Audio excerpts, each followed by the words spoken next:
One of the best pieces of advice I received during year 11 was I would highly recommend that you use. Hi everyone, I'm Leela and welcome to my channel. Today I wanted to help all of you who may have exams coming up this year. I know that in England GCSEs and A-levels are actually cancelled, but I understand that you still have some kind of assessment to be doing. So in this video I'd love to share with you 6 tips that help me get all 7s, 8s and 9s in my GCSEs so that you can get the best grade possible for whatever kind of exam you may be taking this year, because who knows what's going to be happening this year. Not next to me. Guess I'm missing all your energy. That's all I want. I am in no way trying to show off about my grades or anything like that. Would be my very last intention. I just want to share with you my revision tips so that you can get the best grade possible. I truly believe that if you put in the hard work and try your best, then you will see the results. It's all about the mindset that you have. Anyway, after that very long introduction, I'm going to be sharing with you my first revision tip. That is to make your revision as you go.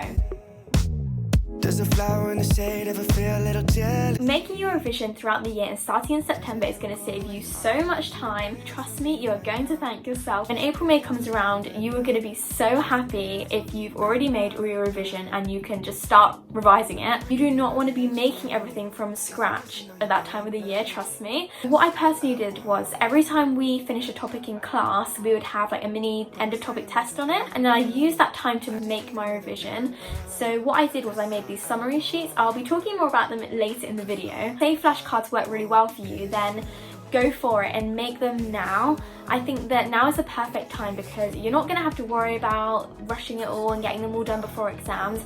And also, if there's something that you don't quite understand from the topic, then you can ask the teacher now before it's too late. Which perfectly brings me on to my next tip, which is to make sure you understand everything as you go. If there's a difficult concept that you need someone to explain for you, then go ahead and ask the teacher. I mean, they are there to teach and help you. If you'd rather, you could ask a friend for advice or watch some videos on YouTube explaining it. Yes, so whatever you do, don't just say that you understand it later, because at the end of the year, you're going to have this huge list of things that you've mounted up that you don't understand. You want to be revising topics that you can recognise. You do not want to be reteaching yourself the whole course. So my third tip is another one for the start of the year, or if you're in year 9 or 10, and that is don't be afraid to experiment with different revision techniques.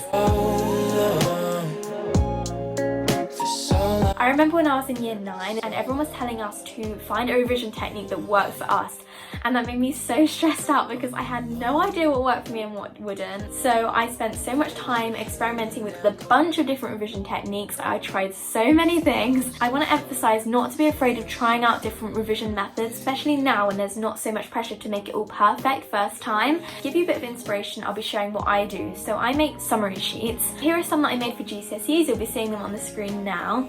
But essentially I wrote down all the information onto an A4 piece of card. It's kind of like a mind map, I guess. And then I would write down a few of the key points on some flashcards so I can quickly test myself without having to scramble through the whole summary sheet. And that's what worked really well for me. My next tip is that lists are your friend. I would highly recommend that you use lists. They are my best friend during stressful times. Instead of staying up really late revising for a test, I'd say get up earlier in the day and write down a list of everything that you need to do. One tip with making your list is I would recommend to number the order that you're going to get things done. By numbering them, you realise that actually there's not that many things that you need to get done and everything seems slightly more manageable. And then coming off this topic, I kind of made a mini subtopic, which is to make a revision timetable. Write down on a Word document or on a piece of scrap paper every single topic for all of your subjects that you need to revise. Organise it into some kind of calendar or timetable format. I'd be very happy to show you in detail like how I make my revision timetables to efficiently manage my time during exams. So if you'd be interested in that, then please leave a thumbs up in the comments. My next tip is to use practice questions.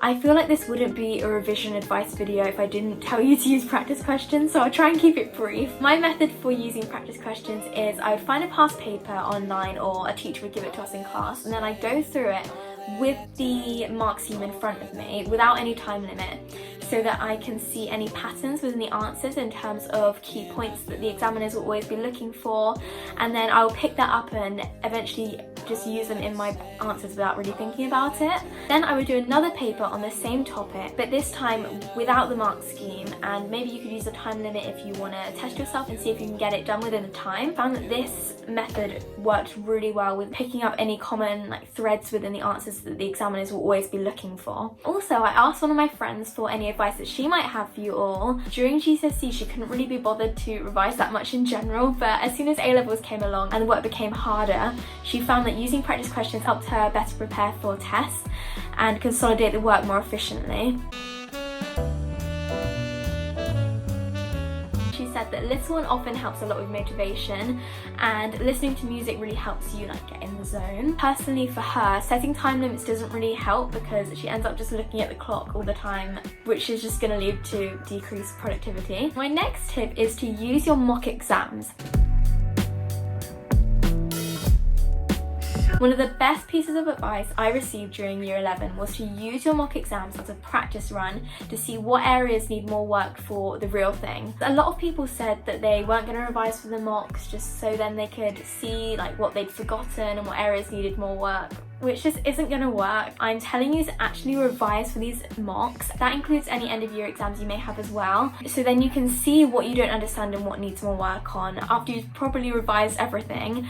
And this also forces you to make your revision as you go along, which leads back to my earlier tip. And that concludes the video. Thank you so much for watching. I hope that the advice I shared has helped you. I look forward to seeing you very soon.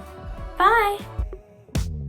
Does a flower in the shade ever feel a little jealousy? Does it ever go away? All I want is you to answer me right now. Just dance with me right now. Just dance with me right now.